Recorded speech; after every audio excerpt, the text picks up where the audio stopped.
Hello everyone, this is part 4 of What If Naruto Was Reborn as Kyuubi, and I hope you guys enjoy this video and to like, to subscribe, to share, and check out the playlist, to see more comment down below.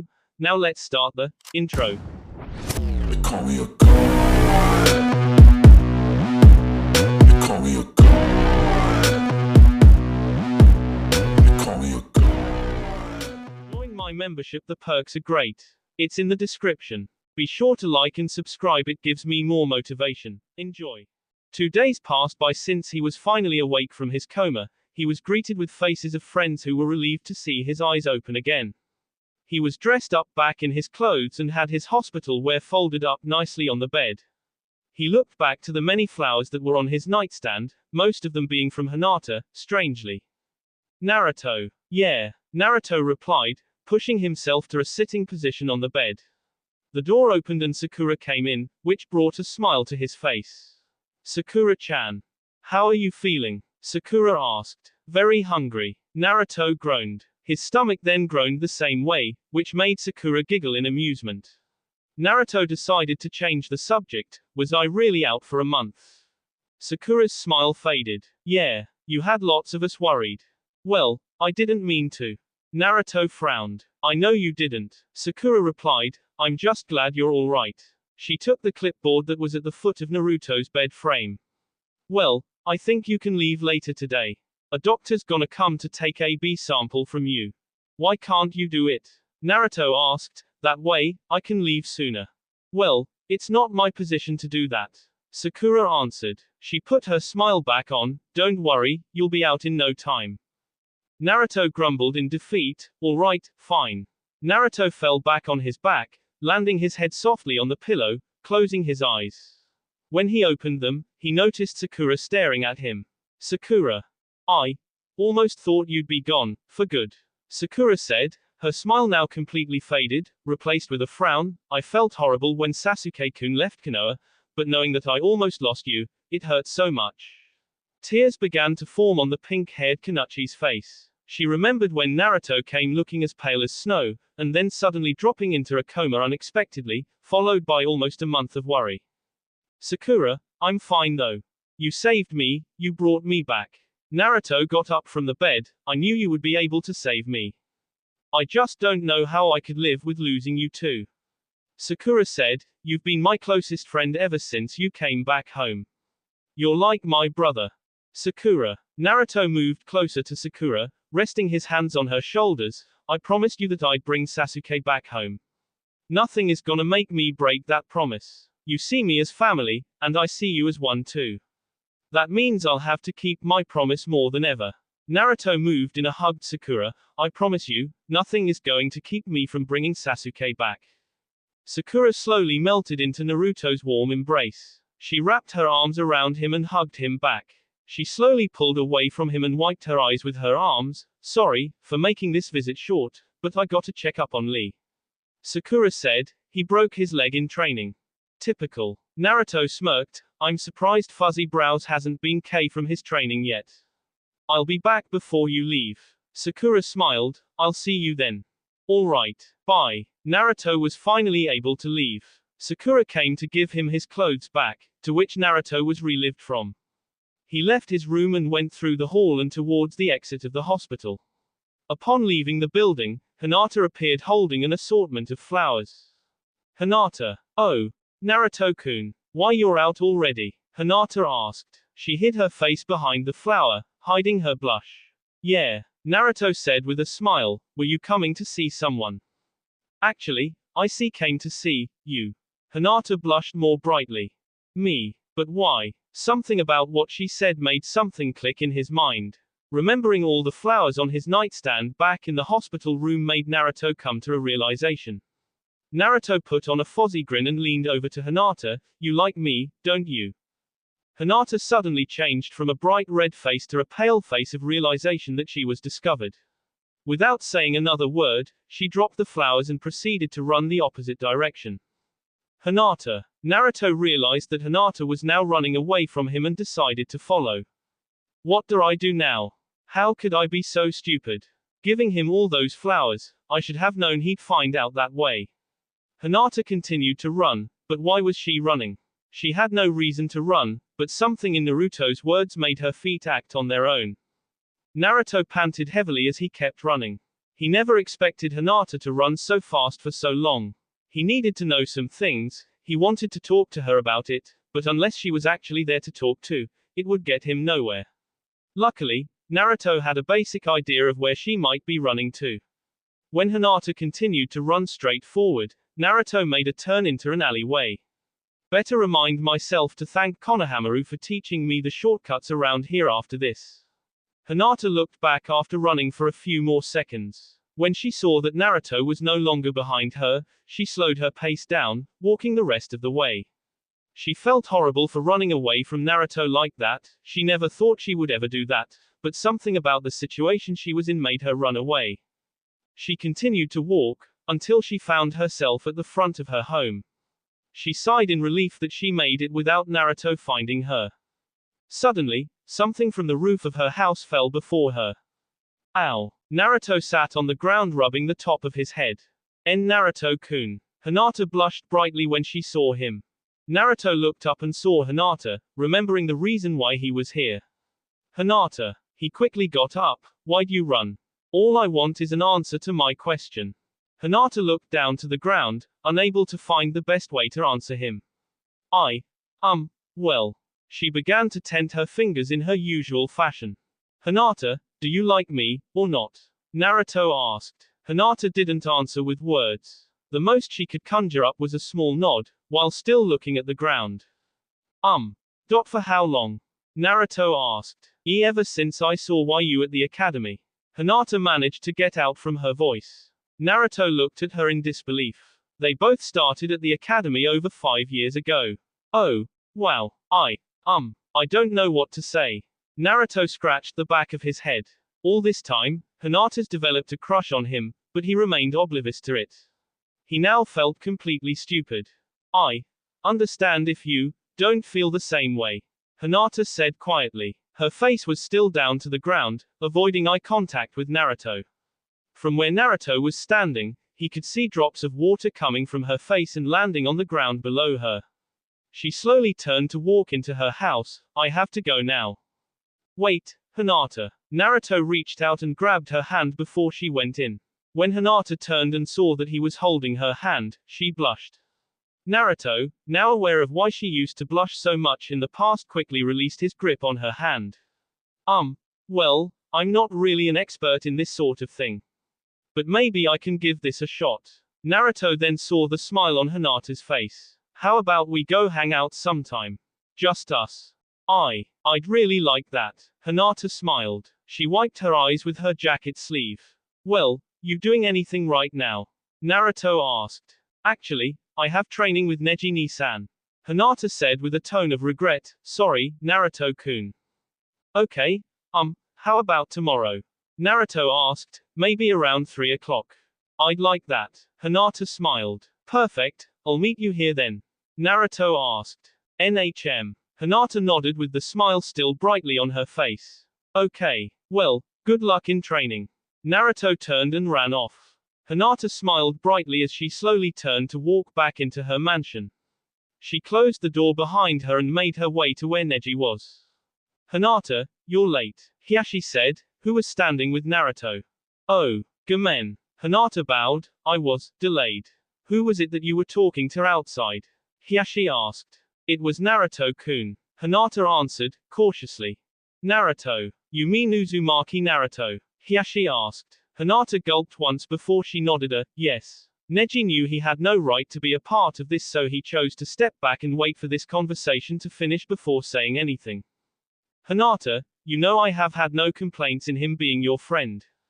Hiyashi began, but what do you possibly see in such a boy? Naruto-kun, he helped me change into the shinobi I am now. If it wasn't for him, I probably wouldn't have been as strong as I am now. Hinata answered, he's shown me that despite making mistakes, anyone can learn from them to be stronger. Hinata brought his face down, looking to the ground. Whenever he's been with me, he's always supported me, even when he didn't mean to do it intentionally. I've always admired him for it. Hiyashi folded his arms. Neji. Neji looked towards him. What do you see in him? Well, he helped me change my views on life. Neji answered strongly, but at a level that showed he wasn't trying to sound too bold. If it wasn't for him, I probably would still find myself hating the main house, and maybe eventually the entire village. Neji then began to reflect on that fateful day. He remembered how he lectured Naruto about how fate was decided for everyone and couldn't be changed. Then he remembered how Naruto said otherwise and defeated him in battle. Despite some of the flaws he may have, I am proud to say he knows no dishonor. I'm impressed, Hiashi said, but I still do not understand how you see these things in him. He turned to Hinata, who still had her head facing down. Hinata. He put his hands on her shoulders. Give me some time. I don't know him as much as you or Neji do. Hinata slowly brought her head up to face her father. I won't forbid you from seeing him, but I will not have him disrupt lessons or training. Am I understood? Hinata's face brightened with a smile. Hi Otu-san. Now, hurry and get to your training. Hiashi gave a small unnoticeable smile. Remember, dinner is at 6 o'clock. I expect both of you there. Hi, Otu-san. Hinata bowed. Hiashi then walked towards his office. Hinata and Neji ever really knew what he does when he's alone in his office, but it wasn't their business to ask. The next day, Naruto stood outside the mansion, waiting. He arrived a little earlier so he could make sure to not be late. Naruto-kun. Naruto looked over to the door and saw Hinata step out. She was dressed in her normal attire, her dark blue shorts and the blue and white jacket, but something about her made Naruto see her differently. He couldn't help but notice how cute she suddenly appeared to him. Hi Hinata-chan. Naruto smiled. You ready? Hinata smiled and nodded. Where are we going? Well, are you hungry right now? Naruto asked. Well, I didn't eat yet. Hinata answered. Perfect. Naruto reached out and grabbed her hand. Let's get some ramen. He ignored the bright blush on Hinata's face, wanting to get some of his favorite ramen. As he pulled Hinata along, he noticed that she was blushing. Oh, sorry. He released his grip on her hand, realizing that his action was gonna make the poor girl melt. It's okay, Naruto-kun. Hinata said softly. Naruto-kun, you're finally out. Ayami said joyfully. I was worried that you'd be in the hospital forever. Well, I'm out now, and in the mood for some ramen. Naruto smiled. Of course. Chuki said from the kitchen. What would you like? It'll be on the house tonight. 2 pork ramen. Naruto said, lifting his hand up, showing his index and middle finger signaling the number 2.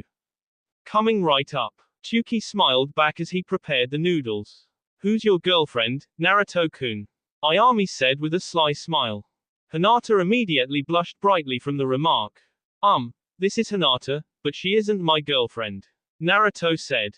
Oh, sorry. Ayami began to blush herself. I'd be really embarrassed right now, but after that incident with the cooking nin 3 years ago, there's nothing more shameful than being fat from eating. Naruto chuckled from the memory. He remembered how Ayami suddenly became fat when he was sent to rescue her from a band of cooking nin who killed her. That was a memory he wouldn't forget. Here they are. Chuki came to the 2 teenaged shinobi and placed 2 bowls of ramen before them. The Akatsuki gathered in a flood of trees, hiding from the eyes of the curious. Stay here. Itachi commanded. I want this done without any trouble. Oh, can I come Itachi-san? Toby asked. I never got to see what Konoha looked like. I'm afraid Deidara is in charge of where you go. Itachi replied bluntly. Toby quickly turned to his teacher. Despite wearing a mask, Toby had a look of plead under the orange swirl mask. No, Deidara said strongly, I'm not going. Please Deidara-senpai. Toby begged again, think of all the times I helped you. That's strike 1 Toby. Deidara said coldly. Deidara always had a strict rule with Toby. Whenever he does something that annoys him, he marks that as a strike. Upon reaching the 3rd, Deidara unleashes any form of pain upon Toby, not but painful enough to make a point. If it wasn't for me, the 3-tailed beast would have been impossible to capture. Toby said, bringing back the memories of the past missions. Strike 2. Deidara's face was now showing signs of irritation. All I'm asking is to go with Itachi-san to see the village. Toby said. Strike 3. Deidara jumped at Toby, hands out and ready to K.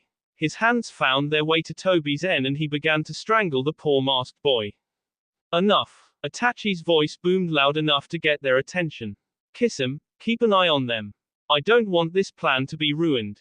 Of course, Itachi. Kisum replied. With that, Itachi left the group, leaving the forest and walking calmly and slowly up a large hill. Upon reaching the top, he looked down below. At the bottom of the hill, Konoha was there, peaceful as always, but not for long. With his arms stretched out, small thin strings of chakra formed and pulled in whatever it was attached to.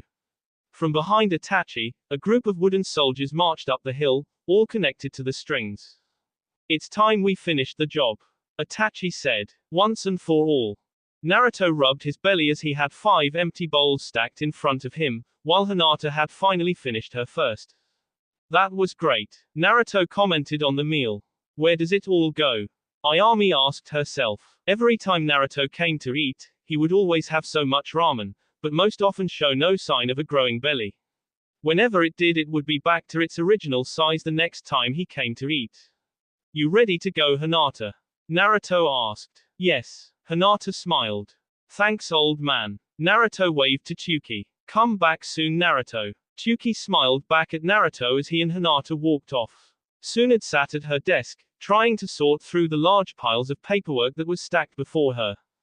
Why did I ever let Jiraiya talk me into this job? She grumbled to herself. To her relief, a knock came from her door. Come in. Shikamaru entered through the door, Hokage-sama. When Shikamaru opened the door completely, he was carrying a wounded man over his shoulder. I found him just outside the gates. Bring him here. Tsunade got up from her desk, walking around it. Shizune approached Shikamaru to help him carry the man. Where did you come from? Tsunade asked the man. What happened? She kneeled down next to the wounded man. Puppets, man managed to wheeze out the words. Puppets came from nowhere. Like a storm, it came. Destroyed everything.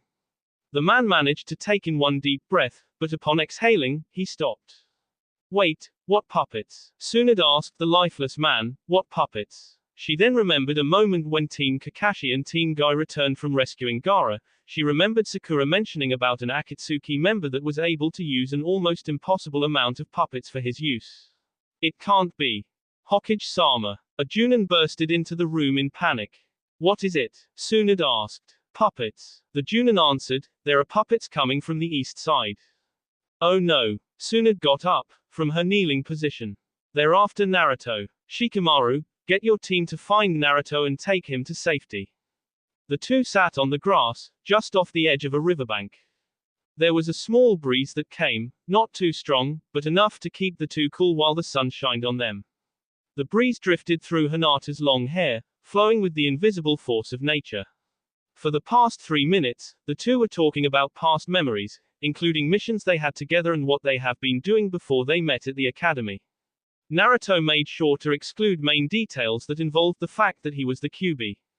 So all those times you kept blushing, and the times you kept avoiding eye contact with me. Naruto said, that was because you liked me. Hinata nodded in slight embarrassment. She still wasn't too used to being around Naruto, now that he knows of her feelings. Well, why didn't you say anything before? Naruto asked. Because of Sakura-san. Hinata answered. Well, yeah, I did like her, but what made you think anything actually happened? Naruto asked curiously. I saw you two that one night. Hinata remembered the painful sight she witnessed. After the incident where Naruto unpredictably punched Sai and ran off, Hinata wanted to find him and comfort him, but Sakura got to it first. Oh, Naruto also remembered that night as well. He, of course, didn't see Hinata there, but understood what could have made her upset about that night. Hinata, you don't have to worry about Sakura. Hinata's face slightly brightened in wonder. I'm not gonna lie, I really care for Sakura. Naruto said sternly, but in a way to not hurt Hinata. I see her as my sister and close friend. I'm never gonna get anything more from that, but I'm happy with it. Inside, Hinata was greatly relieved that she wanted to jump up and down in joy, or better yet, jump at Naruto and K him, but she resisted the urge. Instead, she simply sat there, blushing with a bright smile on her face. Oi, Naruto. Naruto looked over in the distance and saw Shikamaru running towards him. Oh great, what does he want? He then saw Choji, Ino, and Iruka running towards him too, just behind Shikamaru. Something about this moment made Naruto sense some sort of trouble. Naruto, we need to get you somewhere to hide. Shikamaru said, Hokage's orders. But why? Naruto asked, what's going on? Puppets are about to enter the village for you. Iruka said. He gave Naruto a strong look that made him realize why the puppets are after him. Akatsuki sent the puppets. We have to hurry, Naruto. Okay. Naruto got up. Come on, Hinata. He grabbed her hand and pulled her to her feet, and the two joined the others in running. From the east side of the village, the puppets marched towards the large wall that the village was inside of. From the crowd of wooden monster, one fairly large puppet moved ahead of the group, holding a very large hammer-like weapon. The puppet swung the hammer, hitting the wall, but left no sign of damage. The puppet continued to strike at the wall, swinging its massive hammer with more force, but still nothing. From the army, another puppet came forward. The puppet was fairly small in size, about the same height as an average human male. The puppet's sea opened up to reveal a large drill hidden inside. The drill began to spin at a rapid pace, slowly moving towards the wall. As the drill came in contact, dust began to form. Once the dust cleared and the drill stopped spinning, it revealed that the wall was still intact, only with a small hole made from the drill. Another puppet came forward, one that had 6 arms and 4 limbs from behind that appeared to be tails. Each of the arms and tails held a thick sword that was no doubt coated in poison. The puppet used all 6 swords and lit through the small hole in the wall. With that as some sort of help, the hammer-wielding puppet swung once more, but this time, at the blades that were wedged into the stone wall. The hammer struck the swords and the blades went further into the wall. In time, the swinging of the hammer and the of the swords made the hole grow into many large cracks. With one last swing, the swords made the cracks grow bigger and made the wall weaker. The final hammer swung broke through the wall, creating a path into the village.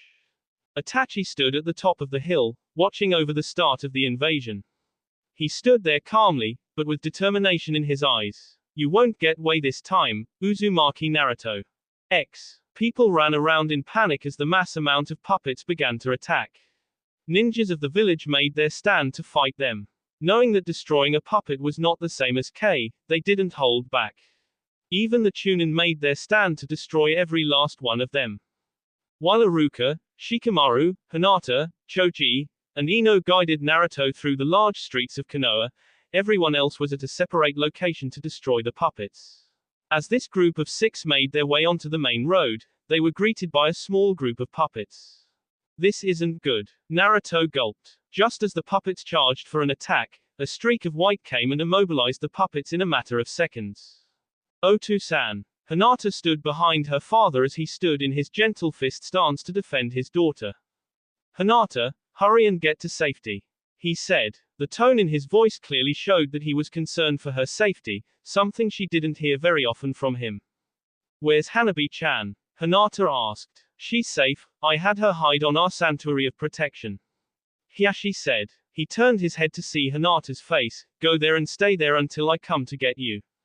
Hi. Hinata nodded. We need to get to my home. There's a place there that we can hide Naruto. I'll lead us there, Shikamaru said, but I'll need you to guide me away from the puppets. I'll do my best, Hinata said. Hurry, Hiyashi ordered. He lost his focus from making this order. A puppet came from his blind spot and knocked him down to the ground. Otu-san. 2 puppets jumped at Hiyashi. Each of their 2 arms protruded a blade that curved like a tiger's tooth. Knowing this was one of Sasori's puppets, the blades were probably poisoned. Hiyashi closed his eyes, ready to accept his fate, but instead of the pain, he heard the sound of a jutsu being called. Rasengan. He opened his eyes and saw that Naruto was standing in front of him. 2 shadow clones stood by Naruto's side, while the original had a Rasengan ball in each hand.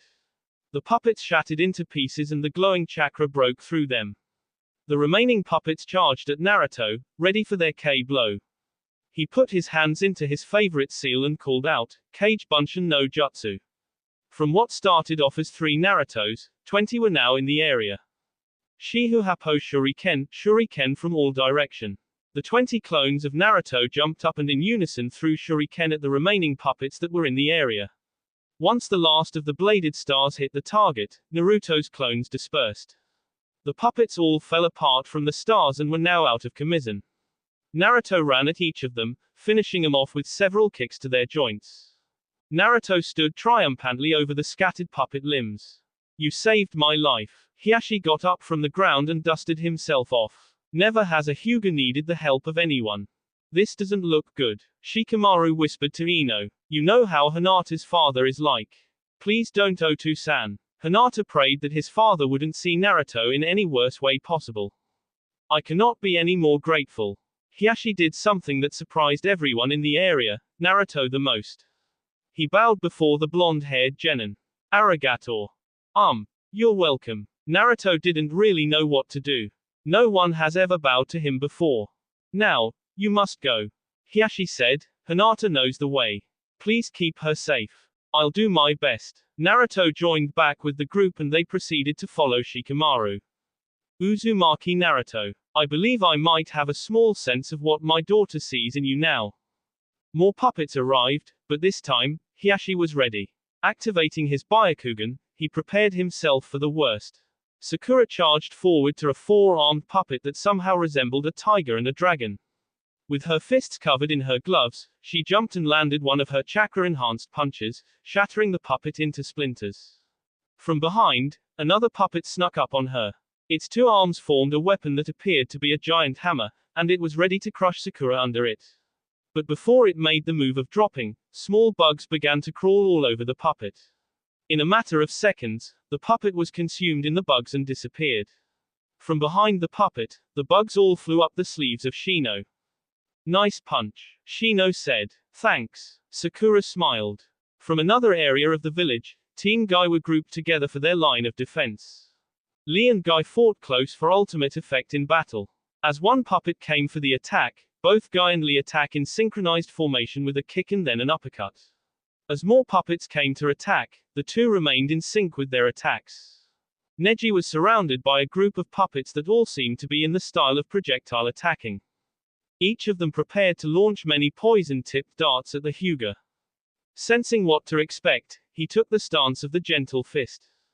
The darts all flew at him, but he was prepared. Hakusho Kaiten, 8 trigrams palm's heavenly spin. He began to spin rapidly around, surrounding himself with a barrier of bright blue chakra. The darts came in contact with the shield, but were deflected. The shield didn't stop from there, it continued to form, until the puppets in its vicinity began to be pulled by the force.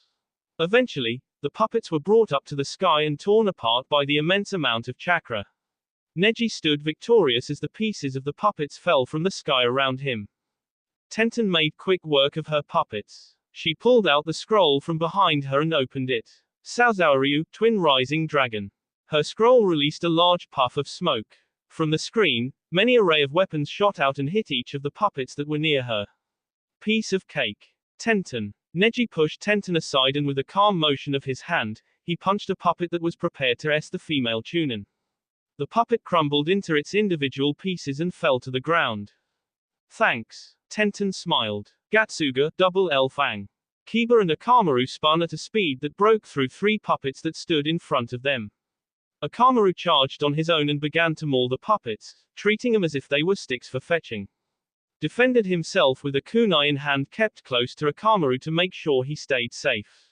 Nikuden Hari Sensha, spiked human bullet tank. A large spiked ball came crashing at a group of puppets that stood in the way of Shikamaru, Ino, Hinata, Naruto and Iruka. Choji changed back into his original form. You go, I'll take care of them from here. Shikamaru nodded in agreement. Leaving his best friend behind, he led the others through the maze of puppets. Right now, their top priority was to hide Naruto from Itachi, for he was after Naruto, though the reason was still unknown to them. Of course Iruka knew fully well, but knew that he shouldn't tell the others. While Shikamaru led him to where the Hyuga mansion was, Hinata stayed right behind, so that she could take over leadership once they reach her home. Hinata, anything? Shikamaru asked. No, just puppets. Hinata responded. Her Byakugan was activated to keep a lookout for any sign of Itachi.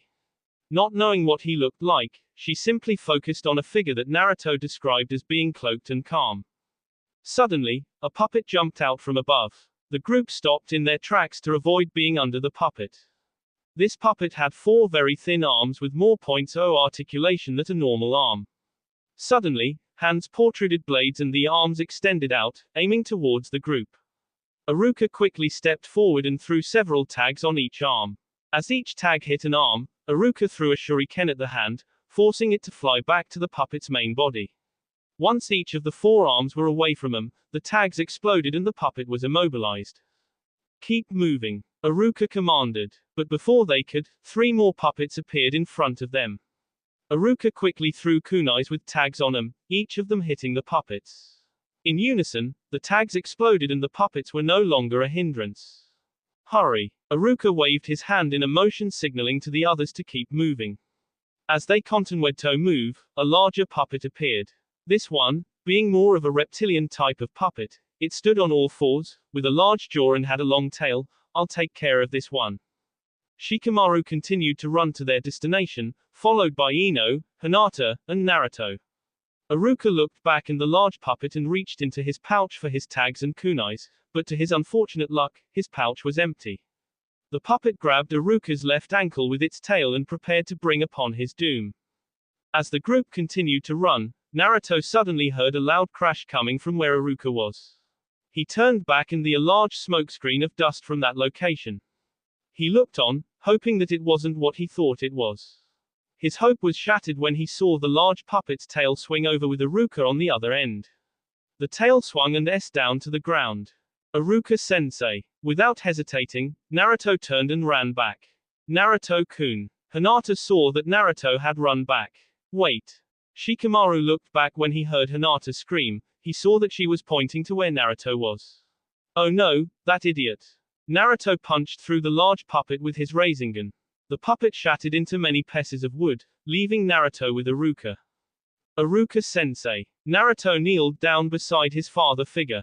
Iruka-sensei. He continuously shook his body to get him to wake, but no success was made. Iruka-sensei.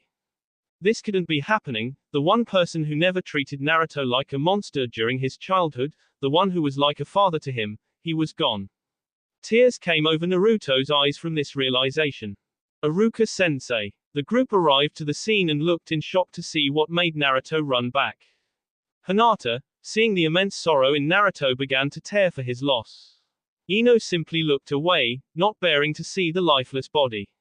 Shikamaru simply gave a look of sadness of seeing Iruka. Naruto, we gotta keep moving. Shikamaru said, we need to hide you. Looking for something around him, Naruto began to turn his head in different directions. While the others were curious as to what this was about, Naruto finally stopped. Just to his left, there was a large rag that appeared to be what remained of a window cover. Naruto leaned over to the left to grab it. With the rag in hand, he brought the rag over Iruka's face. With tears still in his eyes and fear in his heart, he cautiously got up and went over to the group. Come on. Shikamaru turned on his heel and ran, followed by the others. Naruto followed, but midway, something made him stop. He turned back to Iruka and just couldn't force himself to run anymore. Iruka-sensei. He slowly ran back to the body, not wishing to leave it. Naruto. Ino knew that Naruto had gone back. Before the group could go to Naruto, more puppets appeared to block their path. Naruto kneeled by Iruka's body. Iruka-sensei, please, don't on me. You were the closest thing to family I ever had. He got no response. Iruka-sensei, wake up. More puppets began to surround him as he continued to try and wake the lifeless body. Naruto looked up and saw the puppets preparing to come and decay him. His look of sorrow suddenly changed to anger, knowing that these puppets were a reason for this. His eyes slowly began to change from his bright blue eyes to a shade of red. His pupils began to change to further showing his rage. Damn you all. A suddenly burst of chakra escaped Naruto. The puppets that were closest to him fell back from the force. Naruto now stood with a flow of red chakra surrounding his body. This shield of red energy took form of a fox that had 4 tails. Naruto stared at each of the puppets with pure rage and anger in his eyes. With a quick force off his feet, he dived on each puppet, destroying them one by one. Jiraiya and Kakashi stood back to back as the puppets around them were all immobilized. They both smiled at their success, but then they sensed a strong force of energy coming from a location. Naruto, Kakashi quietly said, sensing that the energy was of the demon fox. I sense it too. The two ran off to the location of where the chakra was originating from. I hope we're not too late, Kakashi said. While the two ran through the path of destroyed puppets and walls, Yamato met with them from another route. I sensed it too, Yamato said, knowing fully well where Kakashi and Jiraiya were running to. Naruto was on his hands and feet. He looked over at the carnage of shattered wood that was around him. The chakra barrier that took form of a four-tailed fox, completely hiding Naruto's true body inside it. Jiraiya, Kakashi, and Yamato arrived and saw what had become of Naruto. Oh no! Kakashi looked in shock at the sight before him. Naruto was no longer visible to his eyes, all he saw was a miniature Kyuubi, but with less than half of the tails it originally possessed. Kakashi, I need you to try and hold him down, Jiraiya said. He grabbed seal tag from his pouch. I need him to stay in one spot for this seal to work. It doesn't matter if you hurt him. With a simple nod, Kakashi came towards the fox. He lifted up his headband to reveal his Sharingan, in hopes of making the job easier. The fox quickly turned to Kakashi and hissed in a ghastly tone, showing that it was not going down without a fight. It jumped forward to Kakashi with its claws out, but Kakashi dodged it. With him behind the fox, Kakashi grabbed it by its tail and threw it to a wall. He then pulled out 6 kunais and threw them at the fox, one L each shoulder and the other's L each tail. The fox began to struggle, trying to break free from his pinned position. Jiraiya quickly took out his talisman, preparing himself for the seal, but before he could fully prepare, the fox L himself threw the kunai. Look out! Kakashi tried to run at the fox to pull him down. Hokage Shiki Jijin Jutsu, Kakuen Nitten Sushu, Hokage style 60-year-old technique. Enclosed Hermitage return to society. Yamato aimed his palm at the fox. From below, cracks began to form, which started to sprout out what appeared to be roots. The roots suddenly shot out, taking the form of dragons, and began to dive at the fox. The wooden dragons wrapped themselves around the fox, binding the beast and preventing it from attacking, let alone moving. Tsunade, Shizune, and Sakura stood in the mess of destroyed puppets and partially demolished buildings. They were lucky that the casualty for their side was little to none. Many of the ninjas they found wounded were quickly taken to medical treatment. Tsunade-sama, Kakashi called over to the Hokage who was just in eye's view. The group of females ran over to Kakashi. Tsunade saw that he was holding Naruto over his back.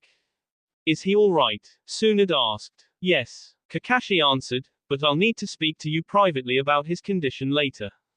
His condition? Sakura was curious as to what he meant. Tsunade then noticed that there was a Chunin's body on the ground with a rag over his face. She kneeled beside the body and lifted the rag. Iruka. She saw that his face showed no life and that his body was greatly broken. Seeing that there was no hope in saving him, she got up and prepared to order for his body to be moved, but then, a sound of breathing followed by groaning came from him. Iruka. She saw that his face expressed immense pain. He's still alive. Naruto sat by the bed Iruka was resting in.